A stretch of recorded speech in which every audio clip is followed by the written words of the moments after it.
Level 1, Fodder Soldiers. Alright, let's kick things off at the absolute bottom of the barrel. We're talking about the nameless, faceless marine grunts that you see littering every single battle scene in One Piece. These are your Seaman Recruits, the guys who charge at Luffy waving around rifles and swords like they've got a death wish. Yeah, before the fight even properly starts, they're already kissing the pavement.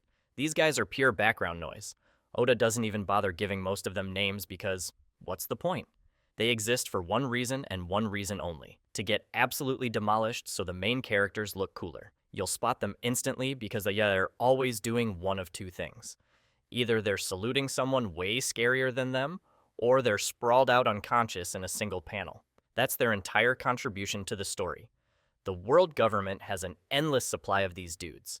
And I mean endless. Every marine base scattered across the Four Blues is packed with them.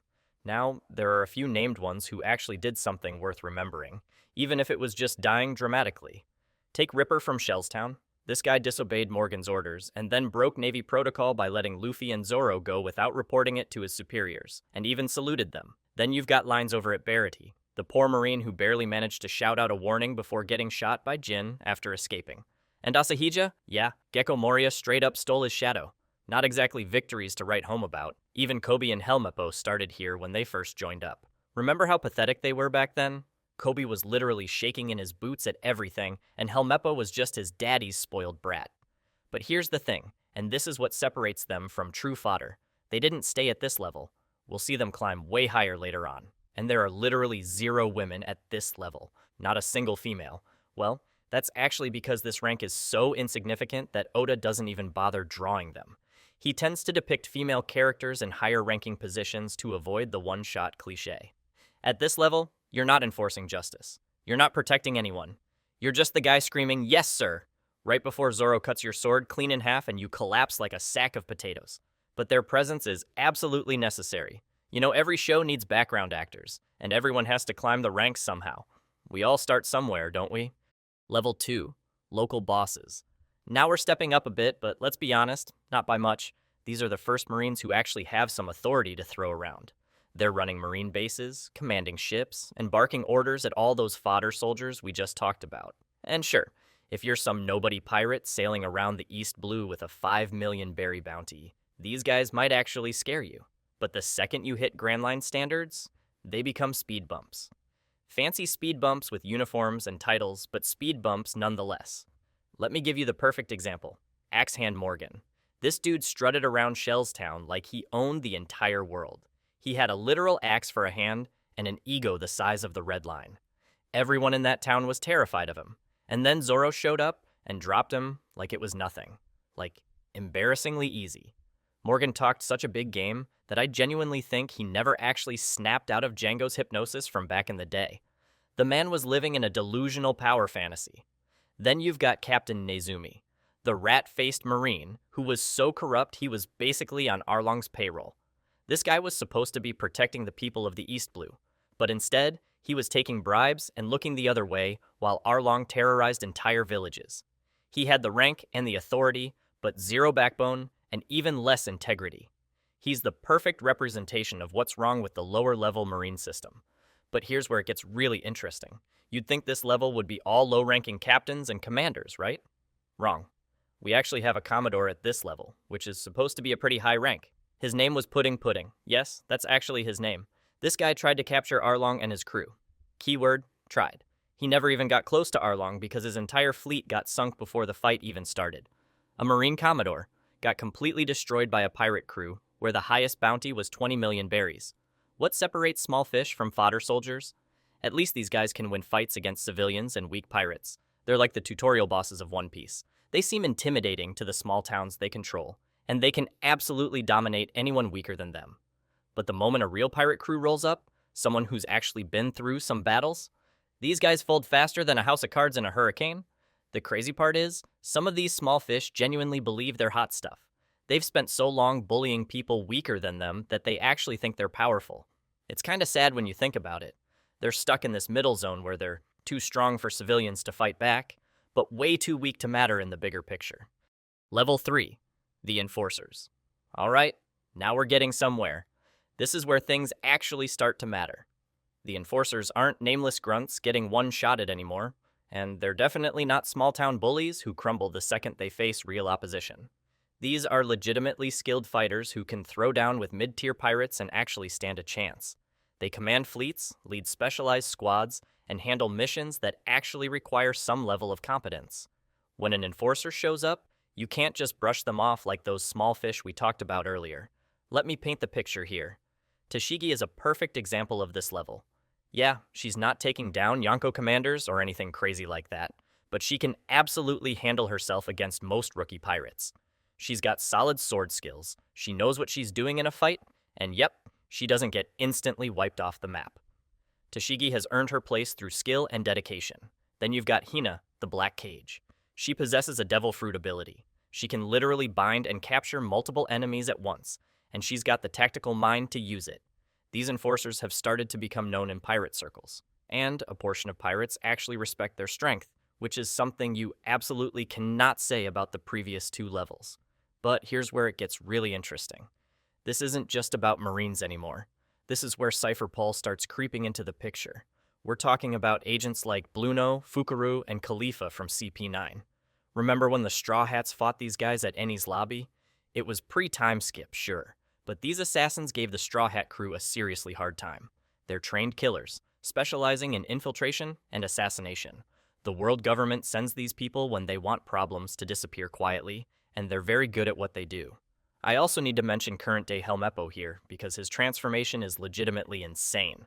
This dude went from being a spoiled brat hiding behind his daddy's rank to actually training under Garp himself. Now he can use some of the Six Powers techniques, which puts him miles above where his father ever was. Well, to be honest, it's unlikely he'll ever outrank Kobe, since Kobe is Garp's true protege. We also saw a bunch of rear admirals at this tier during Marineford. They were fighting, holding their ground, doing actual work. But here's the key thing. They weren't the deciding factors in that war. They could handle themselves against most threats. But when the real monsters showed up, they had to step back and let the bigger players take over. That's what defines the enforcers. Against fodder pirates and weaklings, these guys are absolutely unstoppable. They'll dismantle you without breaking a sweat. But when you put them up against top-tier threats, they hit their ceiling pretty fast.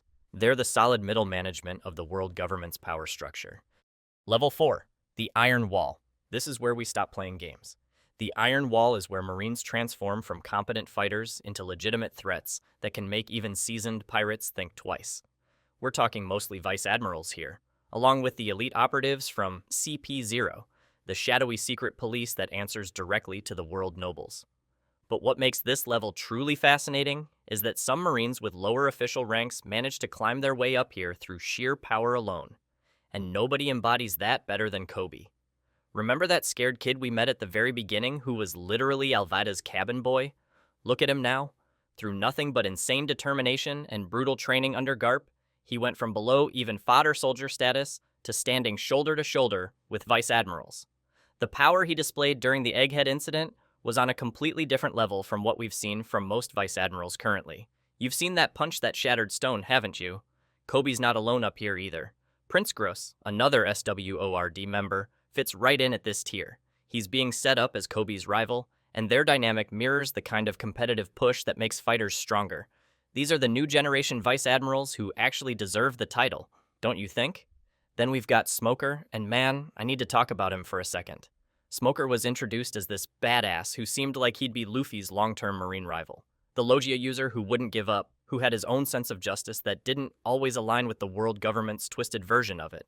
But somewhere along the way, the story just kind of left him behind.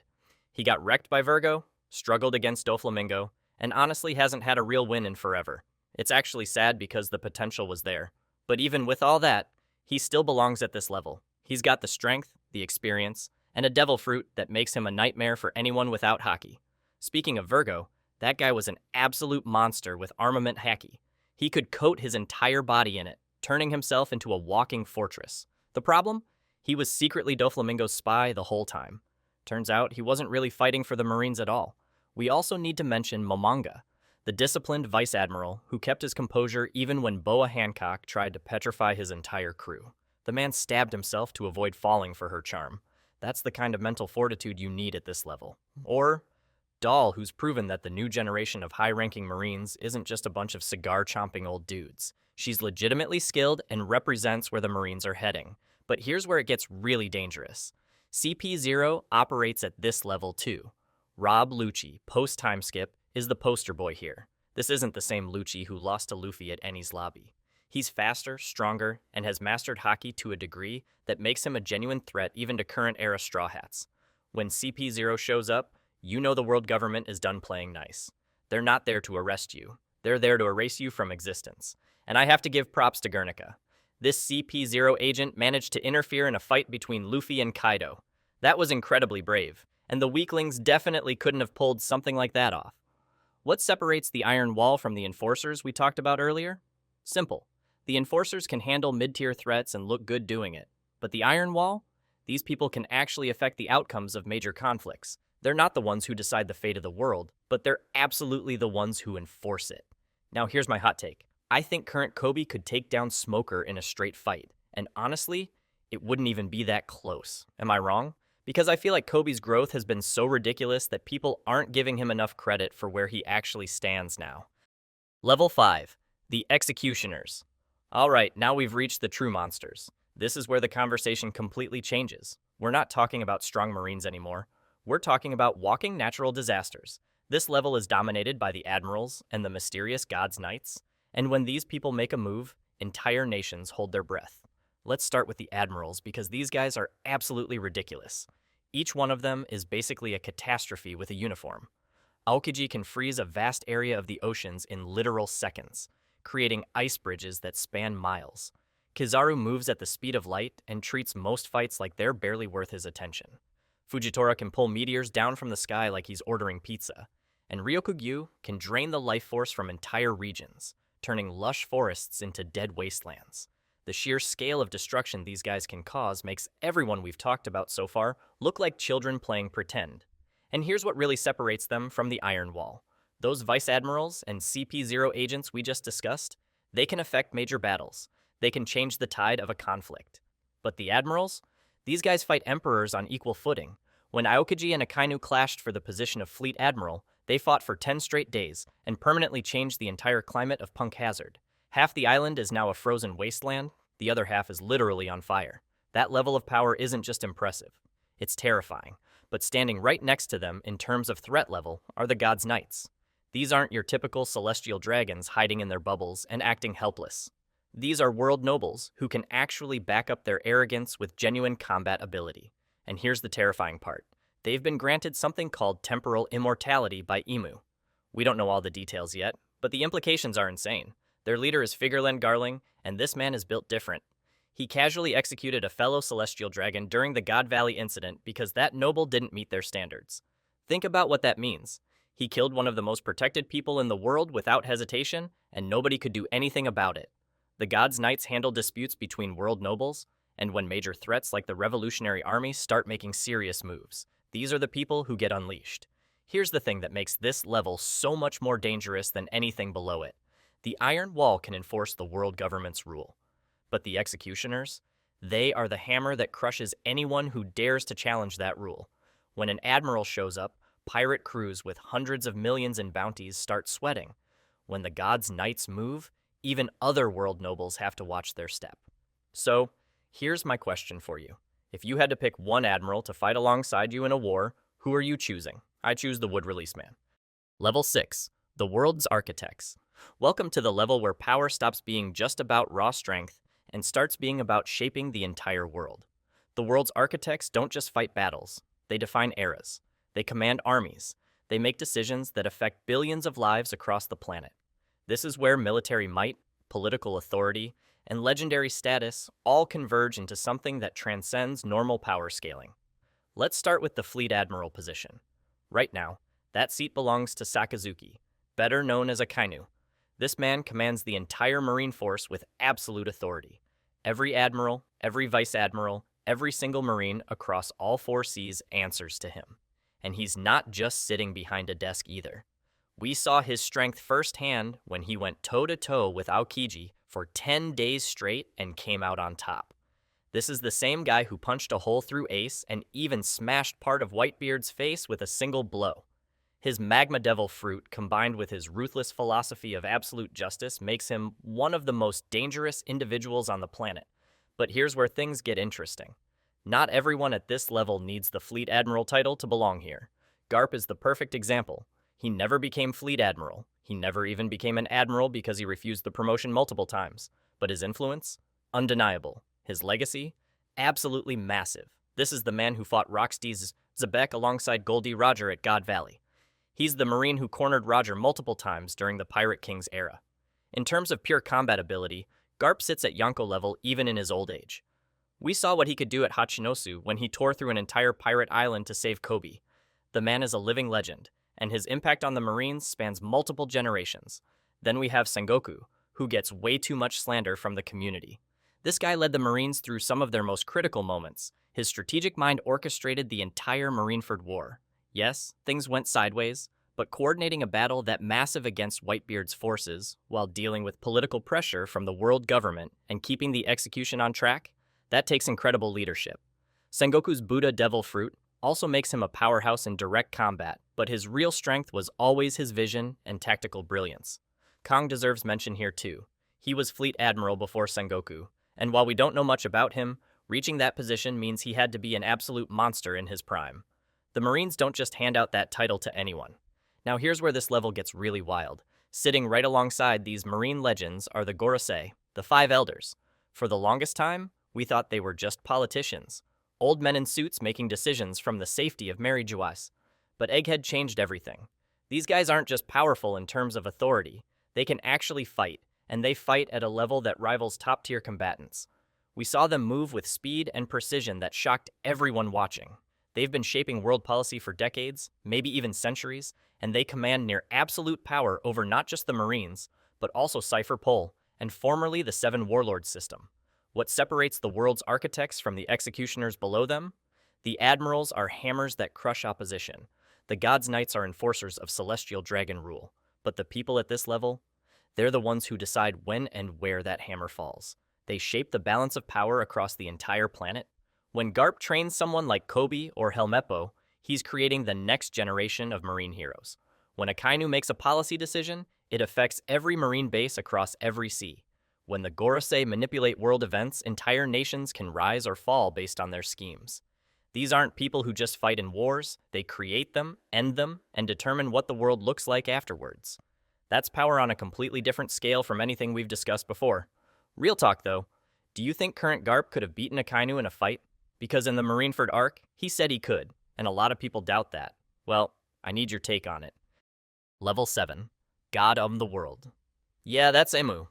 Amu occupies the empty throne, the seat that's supposed to remain vacant to symbolize equality among nations. Except it's not empty. It never was.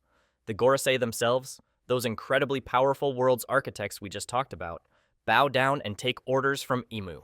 The Fleet Admiral, the Admirals, the God's Knights, every single Marine and Cypher Pol agent across the entire world. They all ultimately answer to this one being, even if most of them don't even know Emu exists. And that's the terrifying part. Emu's existence has been hidden for centuries. The world government maintains this elaborate illusion that no single person rules the world, that the empty throne represents shared power.